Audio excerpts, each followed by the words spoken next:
இருக்குது ஒரு கதை சொல்லட்டுமா சார் பாட்காஸ்ட் அண்ட் பேசிக்கிட்டு இருக்குது நான் அவங்க ஆண்டோ.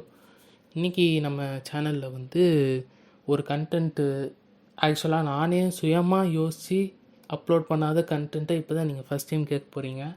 சரி, இது யார் சொல்லிடா பண்ண போகிற அப்படின்னு கேட்டிங்கன்னா யாரும் சொல்லலை.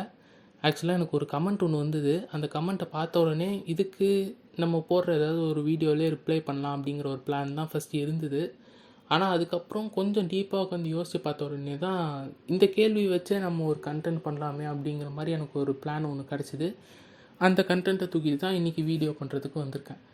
ஆக்சுவலாக அந்த கமெண்ட் என்ன, யார்கிட்டேருந்து வந்தது அப்படிங்கிறத முடிஞ்ச அளவுக்கு ஷார்ட்டாக சொல்லி முடிச்சுட்டு அதுக்கப்புறம் நான் என்ன சொல்ல வரேன் அப்படிங்கிறத இந்த வீடியோவில் ஃபுல்லாக சொல்லிடுறேன். இந்த கமெண்ட்டை போட்ட ஆள் வந்து நம்ம சேனலில் முன்னாடியிலேருந்தே ஃபாலோ பண்ணிக்கிட்டு இருக்க ஒரு ஆள் தான். மோரோவர் என்னுடைய ஃப்ரெண்டு தான். அவர் வந்து எனக்கு சில சமயம் கமெண்ட் பண்ணி சொல்லுவார். ரொம்ப ரேரான டைமில் தான் கால் பண்ணி இந்த மாதிரி வீடியோவில் ஏன் இந்த பாயிண்ட்டை சொன்னேன் அப்படிங்கிற மாதிரி சில பாயிண்ட்டை வந்து என்கிட்ட மென்ஷன் பண்ணி கேட்பார். ஆக்சுவலாக எனக்கு அந்த மாதிரி கேட்குறப்பெல்லாம் எப்படி இருக்குன்னா, 2 விதமான ஃபீலிங்கும் வரும். அதாவது சார் நம்ம வீடியோவை இப்படி ஒருத்தர் ஃபாலோ பண்ணுறாதே அப்படிங்கிற மாதிரி ஒரு சைடு ஹாப்பினஸும், இன்னொரு சைடு நான் அவ்வளோ நேரம் ஒரு விஷயத்த, அதாவது நிறைய விஷயத்த வந்து அந்த வீடியோவில் பேசியிருப்பேன். பட் அந்த கண்டென்ட்டெல்லாம் பொறுப்பாக எடுத்துக்காமல் ஏதோ ஒரு பாயிண்ட் தப்பாக பேசினா அதை மட்டுமே இந்த ஆள் குத்தி காமிச்சிக்கிட்டு இருக்கானுங்கிற மாதிரி ஒரு சைடில் கோவமும் வரும். அது மேக்ஸிமம் அந்த மாதிரி 1-2 வீடியோவுக்கு அவர் அப்படி பண்ணியிருக்காரு. அதே மாதிரி ரீசெண்டாக என்ன நடந்துச்சு அப்படின்னா, ஜனநாயகன் இஷ்யூவை பேஸ் பண்ணி நான் ஒரு வீடியோ வந்து என் சேனலில் அப்லோட் பண்ணியிருந்தேன். அதில் வந்து இந்த மாதிரி ஒரு பாயிண்ட் சொல்லியிருப்பேன். அதாவது என்னென்னா, விஜய் ஃபேன்ஸ் எல்லோரும் இந்த படம் பைரசியில் ரிலீஸ் ஆகியிருந்தாலும் நாங்கள் லாயலாக தான் இருப்போம், என்றைக்கு தேட்டரில் ரிலீஸ் ஆகுதோ அன்றைக்கி தான் இந்த படத்தை நாங்கள் செலிப்ரேட் பண்ணுவோம் அப்படின்னு தேட்டர் ரிலீஸ்க்காக வெயிட் பண்ணிகிட்ருக்காங்க.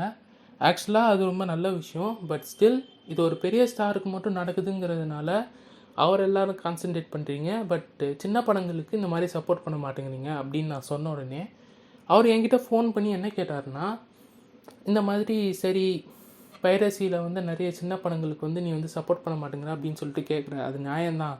ஆனால் எத்தனை படங்கள் இந்த மாதிரி தேட்டர் ரிலீஸ்க்கு முன்னாடியே ஆன்லைனில் பைரசியில் ரிலீஸ் ஆகிருக்கு அப்படிங்கிற மாதிரி என்கிட்ட கேட்டார். எனக்கு அப்போது அந்த கேள்விக்கு ஆன்சர் பண்ண முடியல. நான் ChatGPTலாம் தேடி பார்த்தேன். அதில் நிறைய லிஸ்டெல்லாம் வந்துச்சு.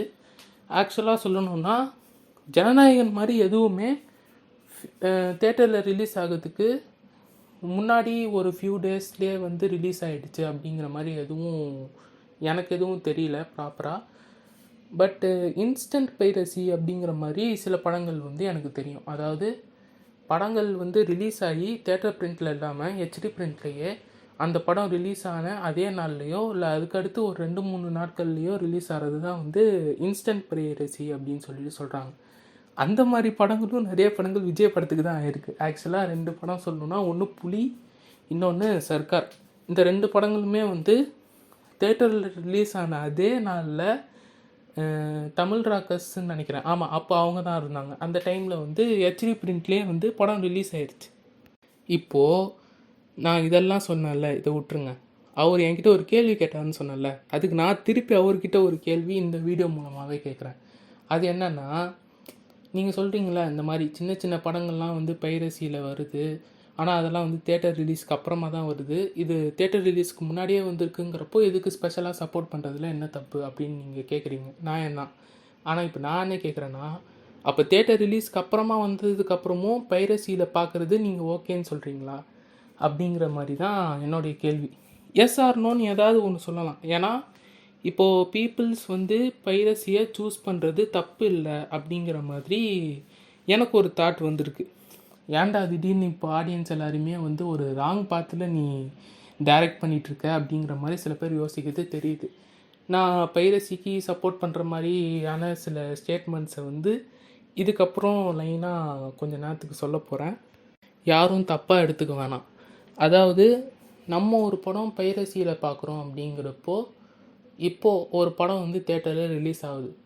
என்னால் அந்த படத்தை வந்து ஃபஸ்ட்டு டே இல்லை அந்த படம் ரிலீஸ் ஆனால் ஒரே வீக்குக்குள்ளே என்னால் பார்க்க முடியல, இல்லை நான் பார்க்குறதுக்குள்ளே அந்த படம் வந்து தேட்டரை விட்டே போயிடுது, அந்த படம் ரிலீஸ் ஆன ஓடிடி சப்ஸ்கிரிப்ஷன் வந்து என்கிட்ட இல்லை அப்படிங்கிறப்போ ஆப்வியஸாக வேறு வழியே இல்லை. எனக்கு அந்த படம் பார்த்தே ஆகணும் அப்படிங்கிற தாட் இருந்துச்சுன்னா நான் பைரசியை தான் சூஸ் பண்ணி ஆகணும்.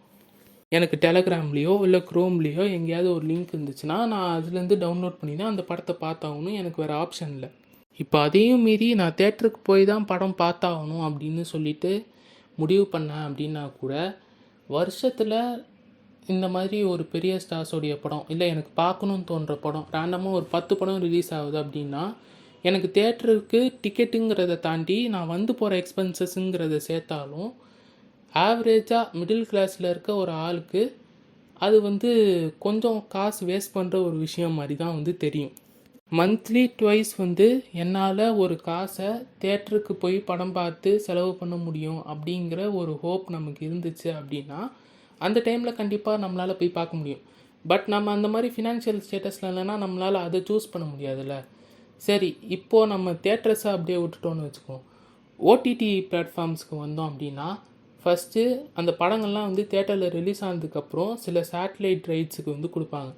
அது வந்து ஃபஸ்ட்டு டெலிவிஷனில் டெலிகாஸ்ட் பண்ணுறாங்க அப்படின்னே கூட வச்சுப்போம். நம்ம மாதம் டிடிஹெச்க்கோ இல்லை கேபிள் கனெக்ஷனுக்கோ வந்து காசு கொடுத்து இந்த மாதிரி டிவியில் படம் பார்த்துக்கிட்டு இருக்கோம் அப்படின்னா டெலிவிஷனில் அந்த படத்தை ப்ரீமியராக ஏதாவது ஒரு ஃபெஸ்டிவல் டைமுக்கு தான் போடுவான்.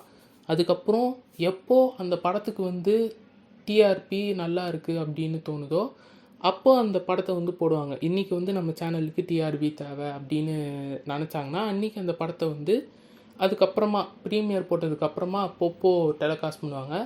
அதுக்கப்புறம் அதுவே யூஸ்வலாகி மந்த்லி ஒன்ஸோ இல்லை வீக்லி ஒன்ஸோ வந்து அந்த படத்தை போட ஆரம்பிப்பாங்க. ஸோ நமக்கு நல்லாவே தெரியும் அந்த சேனலில் எப்போ அந்த படத்தை அப்லோட் பண்ணுவாங்க அப்படிங்கிற ஒரு ஐடியாவே இருக்காது. அப்படிங்கிறதுனால அது டெலிகாஸ்ட் பண்ணுற டைமுக்கு நம்மளால் உட்காந்து பார்த்துட்டு இருக்க முடியாது. போதா குறைக்கு அதுக்கு நிறைய ஸ்பான்சர்ஸ்லாம் இருக்கும், நிறைய அட்வர்டைஸ்மெண்ட்லாம் வந்து வந்துகிட்டே இருக்கும். நமக்கு அப்படி உட்காந்து வெயிட் பண்ணி பார்க்குற பொறுமையும் இருக்காது. பட் ஒரு 10-15 இயர்ஸ்க்கு முன்னாடி நம்ம எல்லாருமே அப்படி தான் நிறைய படங்கள் வந்து பார்த்துருப்போம். அது கிட்டத்தட்ட நம்மளுடைய one of the childhood memories அப்படின்னே சொல்லலாம். இப்போ நமக்கு நிறைய ஆப்ஷன்ஸ் இருக்குது அப்படிங்கிறதுனால மோஸ்ட்லி அதை யாரும் ப்ரிஃபர் பண்ண மாட்டாங்க அப்படின்னு வச்சுக்கோம். இப்போ அந்த டெலிவிஷன்ஸையும் விட்டுட்டு ஓடிடி பிளாட்ஃபார்ம்ஸ் அப்படின்னு வந்தால் தமிழில் அவைலபிளாக இருக்க ஓடிடி பிளாட்ஃபார்ம்ஸ் அப்படின்னு எடுத்தோன்னா மேக்ஸிமம் ஒரு 8லேருந்து 12 வரைக்கும் இருக்குது. நெட்ஃப்ளிக்ஸு, அமேசான், ஜி5 அப்படின்னு சொல்லிட்டு. இப்போது ஸ்மார்ட் டிவி இருக்க ஒருத்தர் வீட்டில் மேக்ஸிமம் இந்த எல்லா பிளாட்ஃபார்ம்ஸும் இருக்குது அப்படிங்கிறப்போ அவங்களால அஃபிஷியலாக அந்த படத்தை வந்து ஓடிடி ரிலீஸ்க்கு அப்புறம் பார்க்க முடியும். அதுக்கும் நம்ம மந்த்லி டிடிஹெச்க்கு எவ்வளோ ரீசார்ஜ் பண்ணுறோமோ அதே மாதிரி தான் ஸ்மார்ட் டிவிக்கும் இருக்கும்னு நினைக்கிறேன். அதுக்கு ஈக்குவலான ஒரு படம் தான். ஆனால் இதுவே என்கிட்ட ஒரு சிஸ்டம் தான் இருக்குது, ஒரு ஸ்மார்ட் ஃபோன் தான் இருக்குது அப்படின்னா அதில் என்னால் நிறைய ஓடிடி பிளாட்ஃபார்ம்ஸை வந்து வச்சுக்க முடியாது.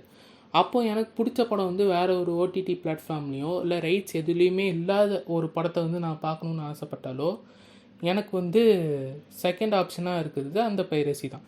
சரி, மோரோவர் இது எல்லாத்தையுமே விட்டுட்டு பைரசியில் பார்க்குறது வந்து தப்பு, நம்ம வந்து எல்லா படங்களையும் ஒரே மாதிரி ட்ரீட் பண்ணணும் அப்படின்னு யோசித்தா கூட இண்டஸ்ட்ரி வந்து எல்லா ஆடியன்ஸையும் ஒரே மாதிரி ட்ரீட் பண்ணுறதில்ல அப்படிங்கிறது தான் உண்மை. இந்த ஸ்டேட்மெண்ட் வந்து ஒரு வேளை நான் சொல்கிறது உங்களுக்கு புரியல அப்படின்னா எக்ஸாம்பிளுக்கு நான் ஒரு சினாரியோ சொல்கிறேன். அதாவது ஆவரேஜாக தியேட்டரில் ஒரு டிக்கெட்டோடைய விலை வந்து 120 ரூபா இருக்குதுன்னு வச்சுக்கோங்க. அது வந்து விஜய் படமோ அஜித் படமோ இல்லை ரஜினி கமலோடைய படமோ இல்லை வேறு ஏதோட பிக் ஸ்டாரோடைய படமோ வந்து ரிலீஸ் ஆகுது, அந்த படத்துக்கு நிறைய ஹைப் இருக்குது அப்படிங்கிற பட்சத்தில் அதோடைய ரேட் வந்து ஒரு 30 ரூபாயிலேருந்து 50 ரூபா வரைக்கும் ஏற்றி விற்பாங்க. மேக்ஸிமம் ஒரு 170லேருந்து 180 வரைக்கும் டிக்கெட் ரேட்டு இருக்குன்னு வச்சுக்கோங்க. கவுண்டரில் போய் வாங்கினா நான் சொல்கிற இந்த ரேட் வந்து இதுவே நம்ம ஆன்லைனில் பர்ச்சேஸ் பண்ணோம் அப்படின்னா அதுக்கு இன்னும் எக்ஸ்ட்ரா ஒரு 20 ருபீஸ் சார்ஜஸ் போடுவான். சரி, அது ஆன்லைன் பிளாட்ஃபார்ம், அதில் வந்து அவன் சார்ஜஸ் பிடிச்சிக்கிறான் சர்வீஸ்க்காக அப்படிங்கிற அந்த பாயிண்ட்டை கூட நம்ம விட்டுருவோம். இப்போ தேட்டர்லேயே ஒரு சில படங்களுக்கு இந்த மாதிரி டிக்கெட் ரேட்டு வந்து 30 ரூபாயிலேருந்து 50 ரூபா வரைக்கும் ஒரு டிக்கெட்டு ரேட் ஏற்றி விற்கிறாங்க. அப்படிங்கிறப்போ என்ன ஆகுதுன்னு பார்க்குறீங்கன்னா இதனால் கலெக்ஷன்ஸ் வந்து இன்க்ரீஸ் ஆகுது. இப்போது ஒரு ஆக்டர்ஸ்க்கெலாம் வந்து சொல்கிறாங்கல்ல, ஆக்சுவலாக வேர்ல்டு வைடு வந்து 1 வீக்கில் இவ்வளோ கிராஸ் பண்ணியிருக்கு, 1 டேயில் இவ்வளோ கிராஸ் பண்ணியிருக்கு, சில படங்கள்லாம் வந்து நெகட்டிவான ரிவ்யூஸ் வந்தாலும் இவ்வளோ வரைக்கும் கலெக்ஷன் ஆகிருக்கு அப்படிங்கிறதெல்லாம் வந்து சொல்கிறோம்ல, அது எல்லாமே வந்து இந்த மாதிரி சில டிக்கெட்ஸுக்கு எக்ஸ்ட்ரா சார்ஜஸ் வந்து விற்கிறதுனால தான் அது எல்லாமே கலெக்ஷன் வைஸ் கொஞ்சம் அதிகமாக போயிருக்கு. இதுதான் வந்து அதுக்கான பேசிக் காரணம். இன்னும் நான் வந்து இதில் இந்த எஃப்டிஎஃப்எஸ்க்காக தியேட்டர் ஓனர்ஸே சில பேர் இல்லீகலாக 1500லேருந்து 2000 வரைக்கும் ஒரு டிக்கெட்லாம் கூட விற்பாங்க. அது எல்லாமே தியேட்டர் ஓனர்ஸ் வந்து டீல் பண்ணிக்கிறது. அதை வந்து நம்ம இந்த கான்வர்சேஷனுக்குள்ளே எடுத்துகிட்டு வர வேணாம் அப்படிங்கிறத அவாய்ட் பண்ணாலும், மேக்ஸிமம் இதுலேயே வந்து நிறைய மணி எக்ஸஸாக தான் ஜென்ரேட் ஆகுது ஒரு பிஸ்னஸ் ஐடியாவோட. அப்படி வந்து ரேட்டை ஏற்றி ஒரு டிக்கெட்டை வந்து விற்கிறது அவங்களுடைய சாய்ஸ். அது வந்து இந்த படத்துக்கு இவ்வளோ ஹைப் இருக்குது, இவ்வளோ டிமாண்ட் இருக்குங்கிறப்போ தியேட்டர்ஸில் இந்த மாதிரி விற்கிறது அவங்களுடைய சாய்ஸ். அப்படின்னா அறிவு இருக்கிற ஒரு மனுஷன் என்னால் இவ்வளோ செலவு பண்ணி இவ்வளோ டைம் ஸ்பெண்ட் பண்ணி இந்த படத்தை பார்க்கறதுக்கு பதிலாக நான் ஈஸியாக பைரசியில் பார்த்துட்டு போயிடுறேன் அப்படிங்கிற ஒரு ஆப்ஷனை சூஸ் பண்ணுறதும் அது அவனுடைய சாய்ஸ் தானே. இப்போது கன்க்ளூஷனாக நான் என்ன சொல்ல வரேன் அப்படின்னா, என்ன தான் நம்ம வந்து பைரசி வந்து தப்பு, ஒரு படத்தை எடுக்கிறதுக்கு ஒரு கிரியேட்டர் வந்து எவ்வளோ கஷ்டப்படுறாங்க, ஒரு மூவி டீமே வந்து ஓவராலாக அவங்களுடைய ஒர்க்கையும் டைமையும் ஸ்பெண்ட் பண்ணி பண்ணுற ஒரு ஹார்ட்டை வந்து நம்ம ஈஸியாக பைரசியில் பார்த்துட்டு போயிடுறோம் அப்படின்னு நம்ம ஒரு சைடில் கஷ்டப்பட்டாலும், இன்னொரு பக்கம் நமக்கு இதை விட்டால் வேறு ஆப்ஷன் இல்லை அப்படிங்கிற ஒரு விஷயமாக தான் நம்ம பைரசியை வந்து பார்த்துட்ருக்கோம். இதுதான் சிடி ஆரம்பித்த டைம்லேருந்தே, அதாவது சிடிஸ் இந்த டைம்லேயும் திருட்டு விசிடிஸ் அதெல்லாம் வந்து வந்துக்கிட்டு இருந்துச்சு. நம்ம அது வாங்க ஆரம்பித்த டைம்லேருந்து இப்போது க்ரோமில், டெலகிராமில், இன்னும் நிறைய ஆப்ஸ்லலாம் கூட நம்ம படம் பார்க்குறது, பைரசியாக பார்க்குறதுங்கிற வரைக்கும் வந்துச்சு. ஆனால் இப்போ நான் சொல்லிட்டு இருந்தேன்ல சில ப்ராப்ளம்ஸ், இந்த படங்களை வந்து அஃபிஷியலாக பார்க்குறது, இது எல்லாமே ரொம்ப வருஷமாக காமனாக இருக்கிற ஒரு ப்ராப்ளம் தான். இந்த ப்ராப்ளம் தான் என்றைக்கு கொஞ்சம் கொஞ்சமாக சார்ட் அவுட் ஆகுதோ அன்றைக்கி தான் வந்து மேக்ஸிமம் எல்லா ஆடியன்ஸுமே வந்து அஃபிஷியலாக ஒரு படத்தை பார்க்க முடியும் அப்படிங்கிற சொல்யூஷனை வந்து கொண்டு வரும். சரி, ஓகே, அவ்வளோதான். இன்றைக்கான கண்டென்ட் வந்து தேவையான அளவுக்கு பேசியாச்சு அப்படின்னு நினைக்கிறேன். எனக்கு வந்த ஒரு கொஸ்டினுக்கும் நான் என்னால் முடிஞ்ச அளவுக்கு கிளியராக ஆன்சர் பண்ணிட்டேன். பட் ஸ்டில் அது கேட்குற ஆடியன்ஸுக்கும் என்னை கொஸ்டின் பண்ண அந்த ஆளுக்கும் சாட்டிஸ்ஃபை ஆகிருக்குமா அப்படின்லாம் தெரியல. அந்த டவுட்டோடையே இந்த வீடியோவை முடிக்கிறேன். இன்னொரு இன்ட்ரெஸ்டிங்கான எபிசோடில் உங்கள் எல்லாரையும் வந்து மீட் பண்ணுறேன். அது வரைக்கும் பாய்.